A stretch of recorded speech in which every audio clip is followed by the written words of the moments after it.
China could launch Pearl Harbor on steroids against U.S. military. It is often said that those who fail to learn from history are inevitably bound to repeat it.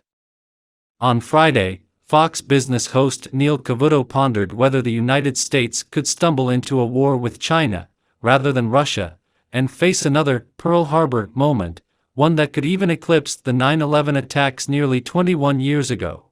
Cavuto discussed the matter with Harry Kazianis, president of the Rogue States Group, who suggested that if the United States isn't careful, it would face a Pearl Harbor on steroids. While many have worried that Russian President Vladimir Putin's unprovoked attack on Ukraine could start World War III, Kazianis essentially dismissed the notion. It is more than likely that we will have a war with China. Pelosi's Taiwan trip a tipping point.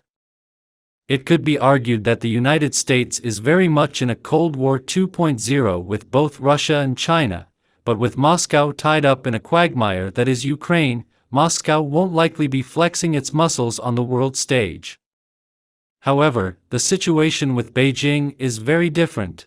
Speaker of the House Nancy Pelosi's proposed trip to Taiwan, which Beijing maintains is a breakaway province that will be brought back to mainland control, by force if necessary, could be a tipping point. While the actual trip won't likely be enough to cause the People's Republic of China to actually launch an attack, it would only take an unfortunate misstep. It was just 108 years ago this summer that a seemingly unimportant visit by Austria-Hungary's Archduke Franz Ferdinand to Sarajevo, where he was tragically assassinated, proved to be the catalyst that ignited what was to become the First World War. Kazianis said a similar incident could throw the world into an even more horrific war. The world is facing a situation not all that different from it was in the early 20th century as two main factions essentially lined up. History is filled with all these different situations where you have a rising power, like China, that meets I hate to say it, a relatively declining power like the United States. I say that as you compare our power advantages after World War II, and compared to that we have declined a little bit. There is nothing wrong with that, Kazianis explained. The Chinese understand that in the long term the United States doesn't want them to dominate the Indo-Pacific region and that creates tensions, he added. The Chinese have declared the South China Sea to be their own sovereign territory. So that is a big deal. Pelosi in the crosshairs. Speaker Pelosi could be caught in the crosshairs, but that doesn't mean any Chinese extremist seeks to assassinate the speaker. Kazianis suggested another frightening scenario playing out. Let's say the Chinese decide they want to flex their muscles and they do a missile test, and let's suppose as they fire the missiles they want them to go off 20 miles off the coast of Taiwan, and let's say that one of the guidance systems of those missiles fails and lands in downtown Taipei or just hits Taiwan by accident. Those are very real possibilities that could trigger a war, he warned. Taiwan would respond in kind and then the United States moves forces to support Taiwan and China responds. This is how wars happen. Sanctions or first strike?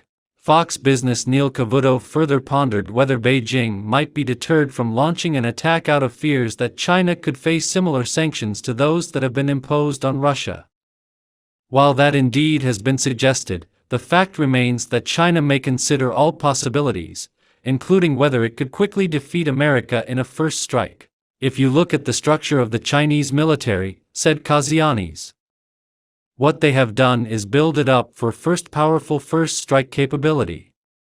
That could include an attack in every domain possible, including cyber as well as targeting America's satellites. However, the biggest move could be to destroy the United States Navy's irreplaceable aircraft carriers. The carrier killer missiles that they've been building for the past 30 years could be used to destroy our carriers in a war, Kazianis explained. That could wipe out a considerable portion of the United States military's operational capability in the Indo-Pacific in a single blow and make it virtually impossible for an instant retaliatory response. Cavuto questioned whether it would be similar to the Japanese thinking when it attacked Pearl Harbor on December 7, 1941, with a similar goal of bringing the U.S. to the negotiation table. It would be Pearl Harbor on steroids, warned Kazianis.